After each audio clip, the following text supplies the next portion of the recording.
오늘의 말씀 에베소서 6장 1절과 2절과 3절입니다. 에베소서 6장 1절, 2절, 3절 우리 천천히 같이 합독합니다. 자녀들아 주 안에서 너의 부모에게 순종하라. 이것이 옳으니라. 내 아버지와 어머니를 공경하라. 이것은 약속이 있는 첫 계명이니 이것은 네가 잘되고 땅에서 장수하리라. 아멘. 할렐루야. 하나님의 사랑, 부모의 사랑을 깨닫기를 바랍니다. 흔히 5월을 계절의 영화 이렇게 말합니다. 아마 5월달처럼 아름다운 계절, 꽃피는 그런 계절, 정말 하늘이 맑은 그런 계절입니다. 저는 지난주 주안에도 고속도로와 고향 산천의 앞 아스팔트 길을 달리면서 실록의 푸르름과 초여름을 향해 달려가는 풍성함을 맛보았습니다. 성도 여러분, 이 풍성함의 은혜가 올 한 달 내내 여러분의 가정에 가득하길 바랍니다. 그리고 이 5월달은 하나님의 교회에서는 가정의 달로 지킵니다. 하나님께서 우리에게 주신 소중한 어린아이들을 믿음 안에서 뒤돌아보며 마음가짐을 새롭게 하고 우리를 낳으시고 길러주신 부모에 대한 못다한 효의 반성과 함께 다시 한번 그 은혜의 눈시울을 붉히는 달이기도 합니다.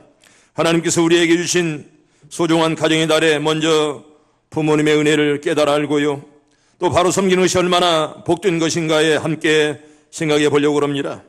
성도 여러분, 가정은 하나님께서 인간에게 주신 축복입니다. 하나님의 선물이라 그렇게 말할 수가 있습니다. 우리는 지난 3년 전의 세월호의 침몰 속에서 가족들의 통곡 소리를 들었습니다. 자식을 잃고 부모를 잃고 또한 우리가 가족의 소중함을 다시 한번 깨닫게 됩니다. 그런데 오늘날은 악한 사탄이가 모든 것을 동원해서 우리의 가정을 허물어뜨리고 은혜를 기억함이 없게 만들고 또 우리와 우리 자녀를 타락의 세상 속으로 끌어내리려고 하는 그런 참악한 그런 시대이기도 합니다. 이 시대를 살아가는 우리 모두는 너무 빠른 변화 속에 살고 있기 때문에 변화에 가는 우리 시대를 제대로 느끼지 못하고 또 변해버린 우리의 모습들 앞에 무감각해지는 것 같습니다. 사랑하는 성도 여러분, 오늘은 어버이주일입니다. 날이 가면 갈수록, 세월이 가면 갈수록 어버이의 얼굴과 어버이의 아름다움을 우리는 늘 잊을 수 없습니다. 우리는 모두 다 그래서 붉은 카네이션을 우리가 다 가슴에 달았습니다. 원래 돌아가신 어머님을 사모할 때는 하얀 카네이션을 달게 되어 있습니다. 그런데 오늘 또 우리 교회에서는 똑같은 붉은 카네이션만을 달도록 했습니다. 여러분, 빛깔이야 붉든이든 간에 그 근본 정신은 똑같은 것이 아니겠습니까? 하늘보다 높고 바다보다도 깊은 어머니의 사랑에 감사하는 표시이기도 합니다. 성도 여러분, 어버이주일은 모든 부모님들을 존경하는 날입니다. 아버님들의 한없는 노고에 어머님들의 시행적인 사랑에 감사하는 날입니다. 또한 아버지 사랑의 하나님, 사랑의 어머니를 주신 하나님께 감사하고 영광 돌리는 날이기도 합니다. 이 귀하고 뜻깊은 날을 당해서 저는 기독교의 효도관이라는 제목으로 말씀을 드립니다. 언제 불러도 또 들어도 우리 마음을 흐뭇하게 하고 뭉클하게 하는 노래가 있습니다. 어머님의 은혜, 윤춘병 씨가 작사했고 박재훈 씨가 작곡한 그런 노래입니다. 가사만 제가 소개합니다. 나실 때 괴로움 다 잊으시고 기르실 때 밤낮으로 애쓰는 마음, 진자리 마른 자리 가라누시며 순발이 다 닳도록 고생하시네. 하늘 아래 그 무엇이 높다 하리요. 어머님의 희생은 가히 없어라. 어려선 안고 업고 올려주시고 자라선 문 기대어 기다리는 마음, 알을 쌓아 그릇들을 쌓아 자식 생각에 고우시던 이마 위에 주림이 가득 땅 위에 그 무엇이 높다 하리요. 어머님의 정성은 지극하여라. 사람의 마음속엔 온가지 소원, 어머니의 마음속엔 오직 한 가지, 아낌없이 일생을 자녀 위하여 살과 뼈를 깎아서 바치는 마음, 인간의 그 무엇이 거룩하오리. 어머님의 사랑은 그지없어라. 여러분, 우리는 아브라함 링컨에게 좋은 어머니가 계셨음을 우리는 잘 압니다. 그는 노동자이며 배우지 못한 부모 밑에서 태어난 가난한 생활을 했습니다. 그러나 그의 어머니는 링컨에게 성경을 읽어주었고요, 자신도 읽으면서 아들에게 신앙을 심어주었습니다. 9살 때 그 어머니가 눈을 감으면서 유언을 남겼습니다. 아버지와 누나의 말을 잘 듣고 이웃을 사랑하고 하나님을 경외하라는 유언입니다. 그 후 새 어머니가 3명의 아이들을 데리고 들어왔는데 그 새 어머니도 링컨을 성경으로 가르치며 신앙을 키워주었습니다. 그런 거로 링컨의 전기를 쓴 작가는 이런 말을 남겼습니다. 링컨이 위대한 사람으로 될 만한 조건은 하나님이 한 가지도 주지 않았다. 다만 링컨에게 가난과 훌륭한 신앙의 어머니를 준 것이 하나님의 선물이라고 이렇게 작가는 써놓았습니다. 이게 바로 링컨을 위대하게 만든 조건이라고 할 수가 있습니다. 여러분, 세상에서 가장 아름다운 모습을 하나 소개합니다. 복잡한 시장통 작은 분식점에서 찐빵과 만두를 만들어 파는 어머니가 있었더랍니다. 어느 날 일요일 오후에 아침부터 꾸물꾸물하던 하늘에서 후두둑 비가 떨어지기 시작합니다. 바로 소나기였습니다. 그런데 1시간도 지나도 2시간이 지나도 그치기는커녕 빗발이 점점 굵어지자 어머니는 서둘러 가게를 정리한 뒤 큰 길로 나와 우산 2개를 샀습니다. 그 길로 딸이 다니는 미술학원 앞으로 달려간 어머니는 학원 문을 열려다 말고 깜짝 놀라며 자신의 옷차림을 살펴보았습니다. 작업복에 낡은 슬리퍼, 앞치마엔 밀가루 반죽이 덕지덕지 묻어 있었습니다. 안 그래도 감수성이 예민한 여고생 딸이 상처를 입을까봐 걱정된 어머니는 건물 아래층에서 학원 수업이 마치기를 기다리기로 했습니다. 한참을 서성대던 어머니가 문득 3층 학원 창가를 올려보았을 때 마침 아래쪽에 어머니를 내려다보고 있던 딸과 눈이 마주쳤습니다. 어머니는 반갑게 손을 찔했건만은 딸은 못 본 채 얼른 몸을 숨겼다가 다시 삐쭉 고개를 내밀고 숨겼다가 얼굴을 내밀곤 할 뿐 초라한 엄마가 기다리는 것을 원치 않는 것처럼 그렇게 보였습니다. 슬픔에 잠긴 어머니는 고개를 숙인 채 그냥 쉼없이 돌아섭니다. 그날 그로부터 한 달 뒤에 어머니는 딸의 미술학원에서 학생들의 작품을 전시한다는 초대장을 받았습니다.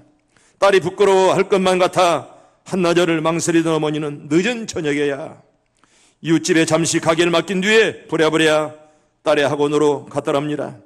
끝나버렸으면 어쩌지. 다행히 전시장 문을 열려 있었습니다. 벽에 가득 걸린 그림들을 하나하나 훑어보던 어머니는 한 그림 앞에서 그만 가슴이 덜컹 내려앉았습니다. 세상에서 가장 아름다운 모습, 비, 우산, 밀가루 반죽이 하얗게 묻은 앞치마, 그리고 낡은 신발. 그림 속엔 어머니가 학원 앞에서 딸을 기다리던 날에 초라한 모습이 고스란히 들어있었더랍니다. 그날 딸은 창문 뒤에 숨어서 우산을 들고 서 있는 어머니의 모습을 화폭에 담고 가슴에 담았던 것입니다. 어느새 어머니 곁으로 다가온 딸이 곁에서 환하게 웃고 있었습니다. 어머니와 딸은 그 그림을 오래오래 바라보았습니다. 세상에서 가장 행복한 모습으로. 저는 이 시간에 2분의 시를 하나 소개합니다. 한 분은 정한모 시인이고 한 분은 박목월 시인입니다. 어머니는 눈물로 진주를 만드신다. 그 동골한 광택의 씨를 아들들의 가슴에 심어주신다. 씨앗은 아들들의 가슴 속에서 벅찬 자랑, 젖어드는 그리움, 때로는 저런 아픔으로 자라나 드디어 눈이 부신 진주가 된다, 태양이 된다. 검은 손이여 암흑이 광명을 몰아내듯이 눈부신 태양을 빛을 잃은 진주로 다시 쓰린 눈물을 아예 맹물로 만들려는 검은 손이여 사라져라. 어머니는 오늘 또 이 어둠 속에서 조용히 눈물로 진주를 만드신다. 아마 청록파 시인의 한 분인 박목원 시인 여러분이 잘 알 것입니다. 어머니의 눈물 회초리를 들긴 했지만은 차마 종아리를 때리진 못하고 노려보시는 당신 눈에 글썽거리는 눈물, 와락 울며 어머니께 용서를 빌면 꼭 껴안으시며 가슴이 으스러지도록 너무나 힘찬 당신의 포옹, 바른 길 굳게 걸어가리라 울며 뉘우치며 다짐했지만 또다시 당신을 울리게 하는 어머니의 눈에 채집보다 두려운 눈물, 두 줄기 볼에 아롱지는 흔들리는 불빛. 여러분 본문 1절에 보면 자녀들아 주 안에서 너의 부모를 에게 순종하라. 이것이 옳으니라.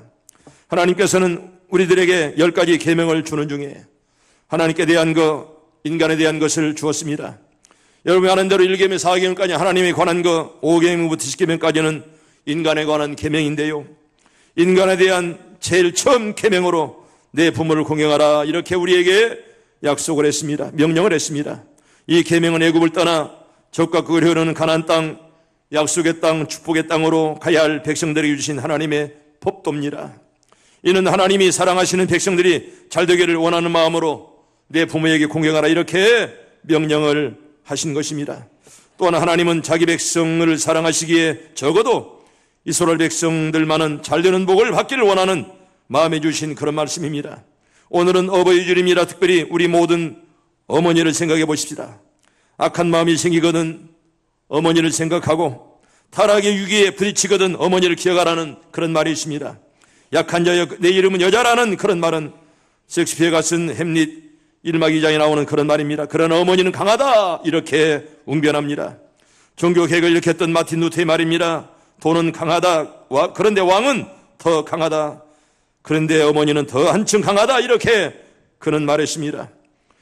여러분, 여자는 신체도 약하고 사실 체력도 약하고 정신력도 약합니다.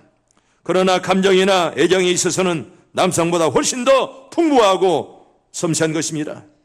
한 여성 속에 세 여인이 있습니다. 어머니, 그리고 아내, 그리고 딸입니다. 딸은 약하지만 어머니는, 아내는 강합니다. 그런데 어머니는 더욱더 강하다는 것입니다. 모성은, 여성은 약할지라도 모성은 세상이 감당할 수 없을 만큼 강합니다. 자식을 위해서라면 아마도 불구덩이라도 무섭지 않을 것입니다. 자식을 위해서라면 물속에라도 뛰어들 것입니다. 때문에 어머니는 강합니다. 어머니는 위대하고 부모님은 위대한 것입니다. 어머니가 되면 그런 힘이 어디서 나오는지 모르겠습니다. 자식을 위해서라면 아까울 것이 없고 아마도 무서울 것이 없습니다. 오늘의 본문은 기독교의 효도관에 대해서 말씀을 합니다.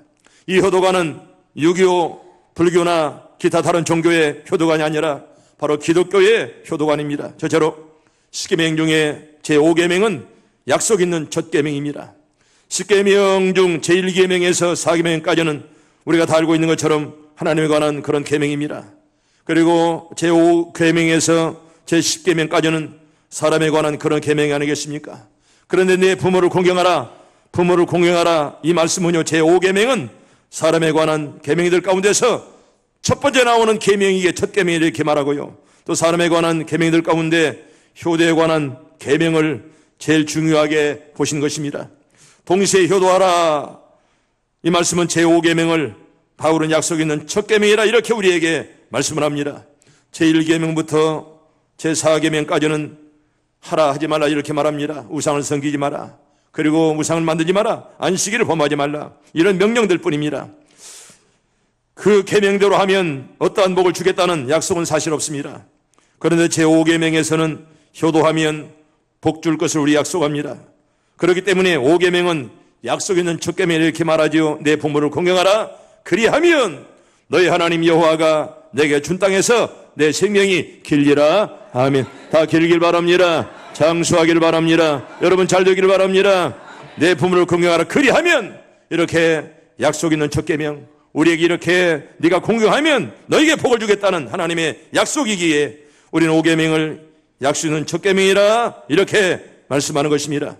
한 어떤 소년이 바다를 정복할 꿈을 꾸리면서 성장했더랍니다. 그 소년은 일평생 뱃사람으로 살아갈 것을 다짐했습니다. 나는 배를 가지고 나를 승리할 것이다, 나는 배를 타려라, 이런 마음을 가졌습니다. 어느 날 그 소년은 큰 선박 유사에 취직해서 먼 나라로 항해를 떠날 준비를 갖추었습니다. 그는 배에 자신의 짐을 실은 후에 어머니께 작별 인사를 드렸습니다. 그때 어머니는 슬픈 표정으로 눈물을 흘리면서 아들을 향해 너를 떠나보는 것이 너무 괴롭다, 이렇게 말을 했습니다. 효성이 지극했던 그 소녀는 어머님의 눈물을 보고 슬픔의 이야기를 듣고는 바다 정복하기를 위한 항해를 그만 포기해버렸습니다. 어머니는 아들의 손을 잡으며 고맙다 아들아 하면서 부모를 공경한 자녀는 복을 받는다며 성경 말씀을 그에게 들려주었습니다. 하나님 말씀대로 너도 복을 받을 것이라 라고 말하면서 어머니는 그날부터 효자들을 위해 매일 눈물의 기도를 드렸습니다. 그 소녀는 위대한 지도자로 성장했습니다. 이 사람이 바로 미국의 초대 대통령을 지냈던 누굽니까? 조지 워싱턴입니다. 내 부모를 공경하라. 부모를 공경하는 자는 장수하며 결코 망하지 않는다는 약속대로 이 소년은 정말 대통령 되고 엄청난 그런 복을 받았습니다.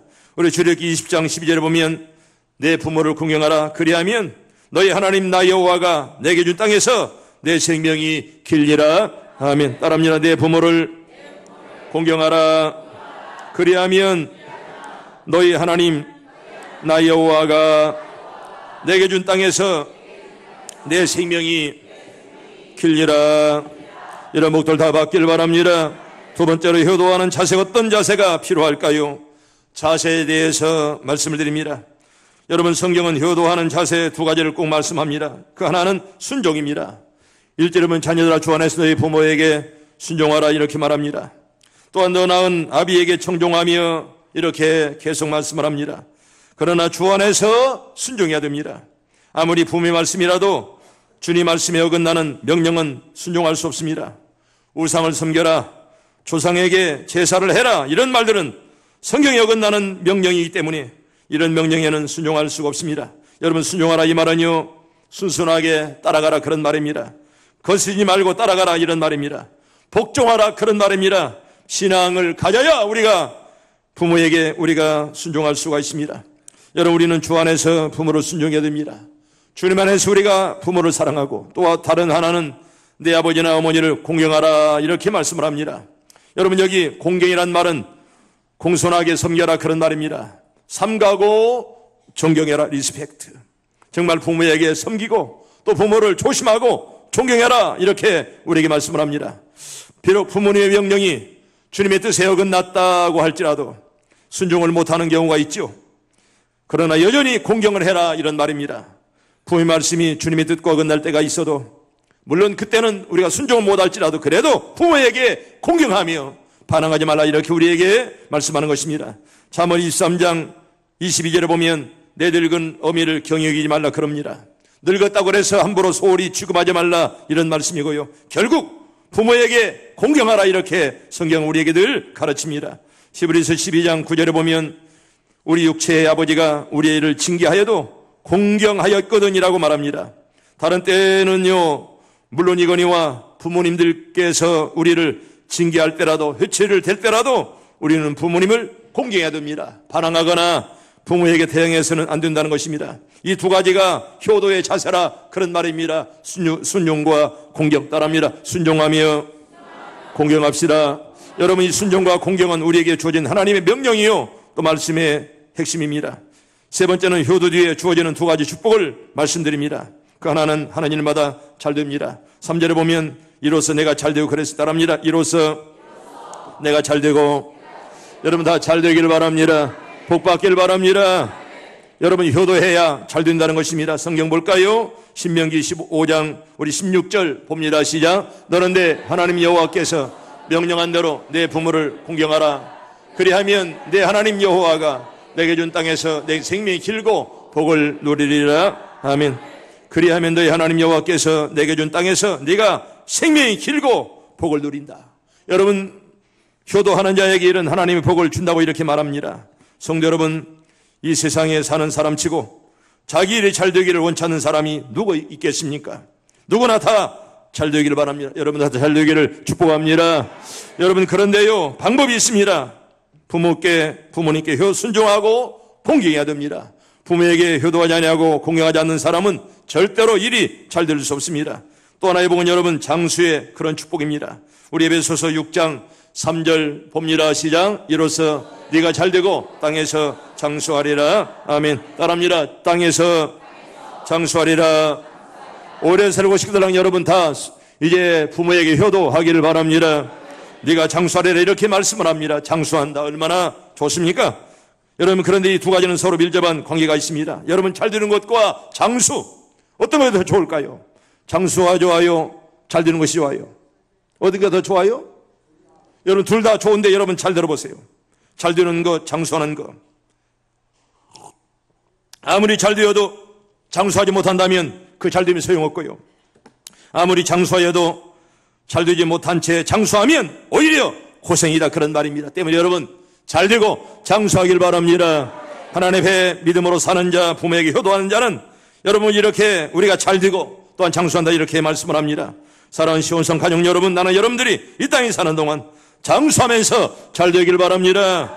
또한 잘되면서 장수하길 바랍니다. 부모에게 효도하는 자는 이런 복을 받는다 이렇게 말합니다. 잘되고 장수한다. 할렐루야. 따라합니다. 잘되고 장수합니다. 이런 복 받기 원하시면 아멘. 믿음대로 될 줄 믿습니다.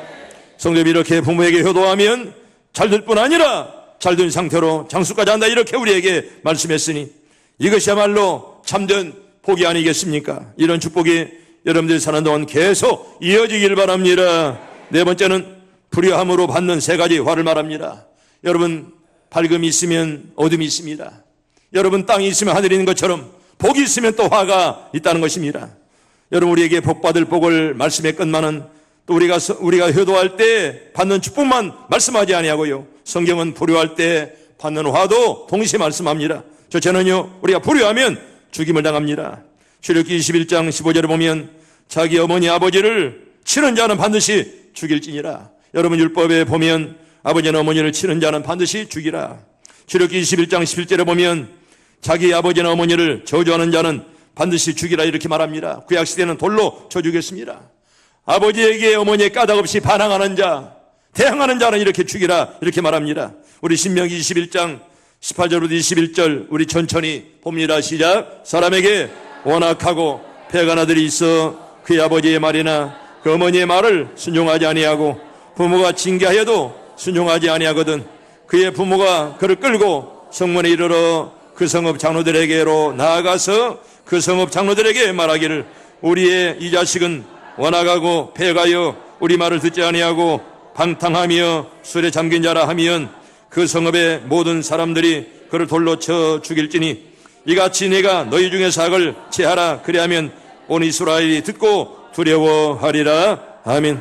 여러분, 여기 부모에게 불효하는 자 돌로 쳐 죽이라 이렇게 우리에게 말씀을 하면 율법 시대는 바로 이렇게 시행을 했습니다. 두 번째로 우리 잠언서 20장 우리 20절을 봅니다. 시작. 자기의 아비나 어미를 저주하는 자는 그의 등불이 흑암 중에 꺼짐을 당하리라. 아멘. 흑암 중에 꺼짐을 당한다는 말은 무슨 일이든지 잘 안 된다는 말입니다. 망한다는 그런 말입니다. 여러분, 망하지 말고 잘 되길 바랍니다. 여러분, 흑암 중에 불이 꺼진다는 말은 안 된다는 거예요. 망한다는 거예요. 어디로 가든지 저주를 받는다 그런 말입니다. 이건 효도함으로 말미암아 하는 축복이 잘 되는 일과 반대 아니겠습니까? 안 된다, 망한다는 것은 잘 되는 것에 반대라 그런 말입니다. 여러분들 다 잘 되길 바랍니다.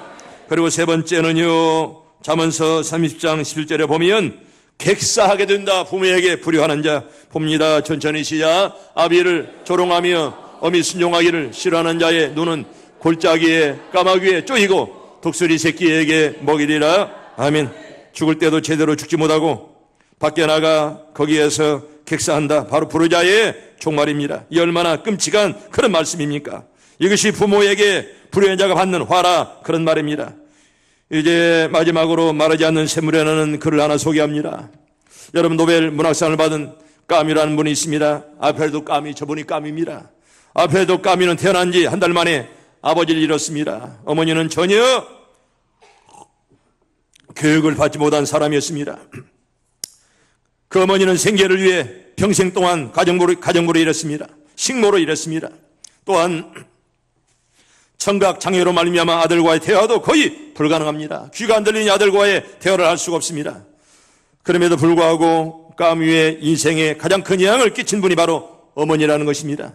까미는 노벨상을 수상한 후에 어머니를 이렇게 회상합니다. 어머니의 사랑스러운 눈동자가 없었으면 나는 정말 아무것도 하지 못했을 것입니다. 어머니의 포근한 눈동자는 내게 항상 용기와 희망을 주었습니다. 까미가 그렇게 자기 책에 길게 놓았습니다.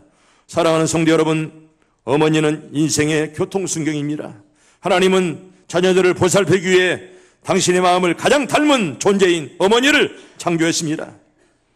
성도 여러분, 어머니의 사랑은 영원히 마르지 않는 샘물입니다. 오늘 본문의 말씀을 우리가 다시 한번 봅니다. 에베소서 6장 우리 본문 천천히 봅니다. 시작. 자녀들아, 주 안에서 너희 부모에게 순종하라. 이것이 옳으니라. 내 아버지와 어머니를 공경하라. 이것은 약속이 있는 첫 계명이니 이로써 내가 잘되고 땅에서 장수하리라. 아멘. 따라합니다. 잘되고 땅에서 장수하리라. 이런 은혜, 이런 복이 가득하길 바랍니다.